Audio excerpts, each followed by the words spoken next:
నమస్తే, welcome to our channel. నేను మీ సిరి.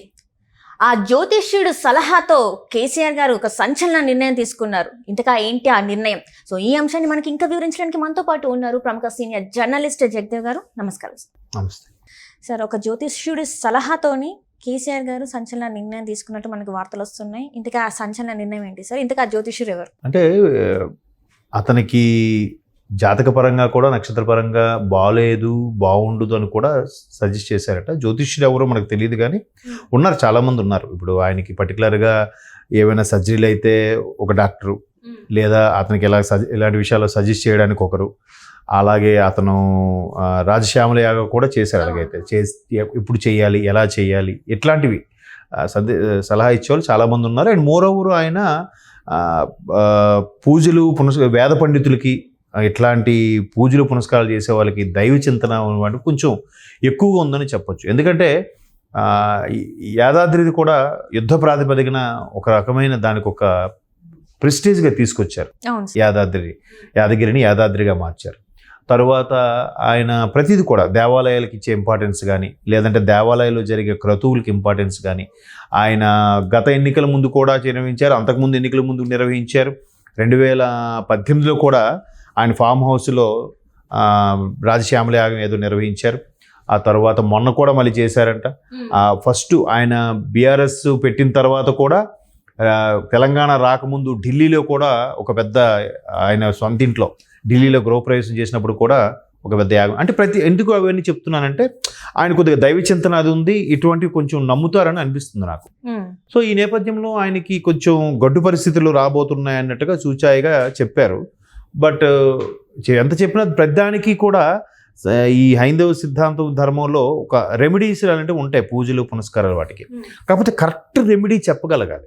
Correct remedy చేయగలిగితే వాళ్ళు అనుకున్నది సాధించగలుగుతారు.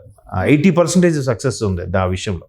బట్ అంత కరెక్ట్ రెమెడీస్ తెలిసిన వాళ్ళు ఉన్నారా లేదా అనేది ఇప్పుడు జనరేషన్లో క్వశ్చన్ మార్క్. సో ఎవరి నమ్మకాలు వాళ్ళవి, అది పక్కన పెడితే. సో ఆయనకి ఫస్ట్ నేను విన్నది ఏంటంటే, ఆయన టీఆర్ఎస్ని బీఆర్ఎస్గా మార్చడమే తప్పు, అది జాతకపరంగా కూడా సరిగ్గా లేదు, మరలా బీఆర్ఎస్ని టీఆర్ఎస్గా మార్చబోతున్నారా అనే వార్తలు కూడా వచ్చాయి.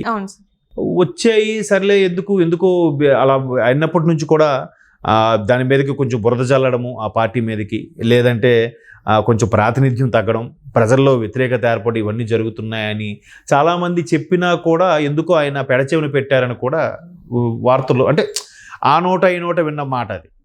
తర్వాత బీఆర్ఎస్ అంశం అలా అయింది. తర్వాత ఎన్నికల్లో ఓడిపోయారు. ఓడిపోయిన తర్వాత ఓడిపోయిన మరుక్షణం ఆయన సంథింగ్ కాల్ జారి పడిపోవడము, తుంటి ఎముక ఆపరేషన్ అవ్వడము, అదొక ఇష్యూ. తర్వాత ఆయన ప్రగతి భవన్ విడిచిపెట్టి వచ్చేసాక ఎక్కడో అవుట్కట్స్లో ఫామ్ హౌస్కి వెళ్ళాలి, బట్ రెగ్యులర్గా డాక్టర్ చెకప్కి వెళ్ళాలి, తీసుకురావాలంటే అక్కడ నుంచి మళ్ళీ ఇబ్బంది అవుతుంది. ఎక్కడ అంటే ఇక్కడ మళ్ళీ నంది హిల్స్లో ఒకప్పుడు ఉన్న ఇంటికి తీసుకొచ్చారు. ఆ ఒకప్పుడు ఇంటికి వచ్చిన తర్వాత ఇప్పుడు మళ్ళీ కవిత గారు అరెస్ట్ అంట. అంటే ఒకదాని మీద ఒకటి ఇప్పుడు ఎంత అనుకున్న బిడ్డ ఆ మమకారం ప్రేమ ఉంటుంది కదా.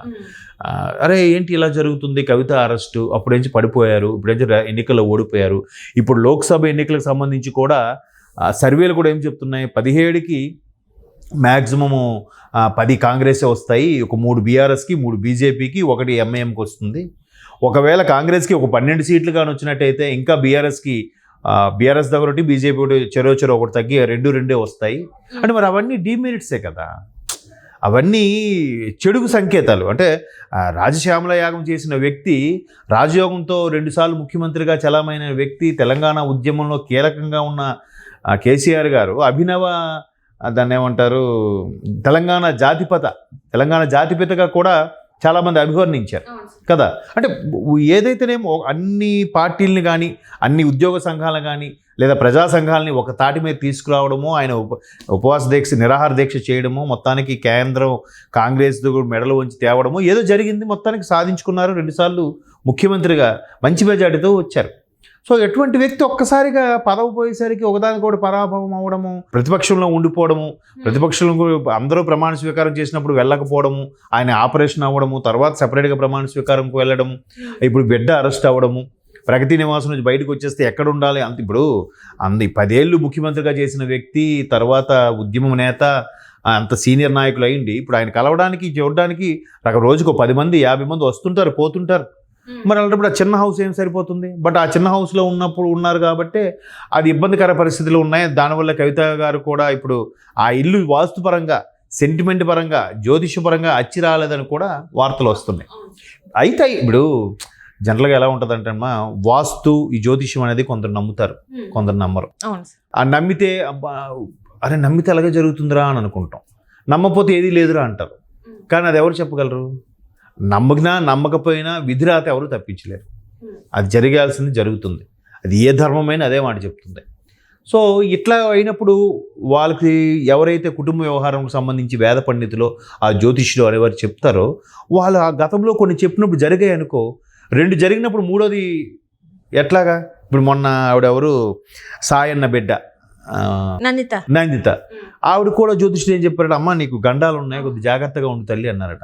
దానికి అనుకున్నట్టుగానే ఒక దగ్గర షాపింగ్ మాల్కి వెళ్తే లిఫ్ట్లో ఇరుక్కుపోవడము, ఇంకో దగ్గర ఎక్కడో కన్స్ట్రక్షన్కి వెళ్తే మీద నుంచి పడాల్సింది జస్ట్ తప్పుకోవడం పక్క పడ్డము అయ్యే. మూడోసారికి ఆవిడ అన్ని పూజలు పునస్కారాలు చేసిన ఆ యాక్సిడెంట్లో చనిపోయారు. చూడండి ఎంత విధిరాత. కాకపోతే పక్కన ఉన్న డ్రైవరు కంపియ ఆయనకేం అవ్వలేదు, ఈమె చనిపోవడం ఏంటి?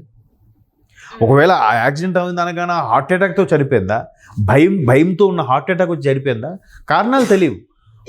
బట్ ఆ జ్యోతిష్యులు ఎవరైతే చెప్పారో దాని ప్రకారమే జరిగిందిగా. ఇప్పుడు మనకి పురాణాల్లో కూడా గత చరిత్ర, భారతదేశ చరిత్ర తీసుకున్నా కూడా గౌతమ బుద్ధుడు ఆయనకేం చెప్పారు, తండ్రికి మీకు మంచి వారసుడు వస్తాడు. ఎటువంటి వారసుడు అంటే అయితే గొప్ప చక్రవర్తి అని అవుతాడు, భారతదేశాన్ని అంతటిని పరిపాలించే చక్రవర్తి అని అవుతాడు, లేదా గొప్ప సన్యాసి అని అయిపోతాడు అని చెప్పారట. అరే గొప్ప సన్యాసి అయిపోతాడు చెప్పలే అంటే వాళ్ళు కూడా ఎప్పుడు జ్యోతిష్యం అనేది చూచాయిగా చెప్తారు, ఏదైనా పక్కాగా ఎలాగని చెప్పరు. సో అలా చెప్పగానే ఏం చేశారు, అమ్మో ఒకవేళ ఈయనకి ప్రపంచం అంతా చూపిస్తే ఏముందిలే అంత మిథ్య అనుకొని ఆయన సన్యాసి అయిపోతాడేమో భయపడి ఆ అంతఃపురంలోనే అన్ని స్కూళ్ళు పెట్టించి విద్య నేర్పించి అక్కడికే గురువులను తప్పించి ఆయనకి ఆఖరికి పెళ్లి కూడా చేసేసాడు. సిద్ధార్థుడు ఆయన పేరు కదా. సిద్ధార్థుడికి పెళ్లి కూడా చేసేస్తే ఓ బిడ్డను కూడా బాబుని కన్నాక 1 ఫైన్ డే శుద్ధోదనుడు బయటికి వెళ్ళాడంట. వెళ్తే ఆ పరివారం కాబట్టి పిలిచి నాకు ఎందుకో ఇది కోట దాటి బయటికి వెళ్ళాలనుంది, చూడాలనుంది అంటే, వద్దు యువరాజా మిమ్మల్ని తీసుకెవద్దన్నారు. లేదు నువ్వు నా మాట ఆజ్ఞ ధిక్కరించడానికి వీళ్ళే తీసుకెళ్ళంటే ఆ రథసారథి తీసుకెళ్తాడు. బయటికి వెళ్ళి చూడగానే రకరకాలుగా ఒక శవం చూస్తాడంట, బాధపడుతున్న ముసలాంని చూస్తాడంట, ఇంకో దగ్గర ఒక కుష్ఠరోగి వచ్చిన వాడిని చూస్తాడు. రకరకాల ఏంటి మనుషులు నాలాగా హ్యాపీగా లేరేంటి, రకరకాల బాధలతో ఆకలి బాధలతో ఇబ్బంది పడుతున్నారు అని అన్నారు. మొత్తానికి ధ్యానంలోకి వెళ్ళిపోయాడు, గౌతమ బుద్ధుడు అయ్యాడు. మరి జ్యోతిషులు చెప్పినట్టు సన్యాసి అయినట్టేగా, మరి అయింది కదా. పూర్వక అంతకంగా పురాణాలు తీసుకుంటే గతంలో కూడా మునులు కొంతమంది శాపాలు ఇచ్చేవారు. దశరథ మహారాజుకి ఏం చెప్పాడు శ్రవణ కుమారుడు తల్లిదండ్రులు, మా బిడ్డను మాకు కాకుండా చేసావు కాబట్టి నువ్వు కూడా బిడ్డ లేకుండా ఆ క్షోభతో నేను మరణిస్తావు అన్నారు. అది శాపం అనుకోవచ్చు, బట్ అది ఫ్యూచర్లోకి వెళ్తే జ్యోతిష్యులాగానే యూజ్ అయింది కదా. అంటే భవిష్యత్తు ఇంట్యూషన్, భవిష్యత్తు చెప్పగలిగే వాక్శుద్ధులు వాళ్ళు చెప్తున్నారు కదా, కొన్ని జరుగుతున్నాయి కదా. సో అట్లాగా కొంతమంది చెప్పినప్పుడు ఆ నమ్మకాలు కుదిరినప్పుడు ఏమో కరెక్టే వరుస పెట్టి ఇవన్నీ సెంటిమెంట్గా జరుగుతున్నాయి కదా, ఏమో ఒకసారి మార్చి చూద్దాం. మార్చిన వెంటనే వాళ్ళకి ఏమైనా లైఫ్లో కానీ లైఫ్ స్టైల్లో కానీ చేంజ్ వచ్చింది అనుకోండి, మేబీ నమ్మకం కుదరచ్చు. అది అన్ని వేళలో అవుతుందని కాదు. అలాగని ఆ నమ్మిన వాళ్ళందరూ అబ్బా ఇలా పిచ్చిరా మూఢనమ్మకాన్ని కొట్టిపడడానికి కూడా లేదు. శాస్త్రం ఉంది, కానీ ఎట్లా నమ్మాలో అలా నమ్మాలి. దానికి ఒక సిస్టమ్ ఉంటుంది, దానికి ఒక పద్ధతి ఉంటుంది. అంతేగాని డబ్బులు ఖర్చు పెట్టేసుకొని లక్షలు ఖర్చు తగలబెట్టేస్తే నాకు వస్తుంది, నాకు పూజ చేస్తే వస్తుంది అంటే కాదు. దానికి ఒక మంత్రం ఉంది, తంత్రం ఉంది, విధానం ఉంది. దానికి ఒక సిస్టమేటిక్గా వెళ్తే అయ్యేవి కూడా ఉన్నాయి. ఎందుకంటే సనాతన ధర్మంలో ప్రతిదీ దానికి కూడా స్కోప్ ఉంది. దాన్ని డెప్త్గా అనలైజ్ చేస్తే రిజల్ట్ ఉంటుంది, దానికి సొల్యూషన్ ఉంటుంది. కాకపోతే మనం చేయక సైన్స్ అది ఇది అంటారు, ప్రూవ్ చేయి చూపించంటే ఎవరు చూపిస్తారు? దానికి ప్రూఫ్స్ లేవు. నమ్మకం గాలి ఉందంటే ఎలా చూపిస్తాం? దాన్ని సౌండ్ చేయగలం, కాకపోతే బెలూన్లో నింపి బరువుగా ఉందని చెప్పగలం తప్ప గాలిని కూడా ఎవరు చూపించలేరు కదా.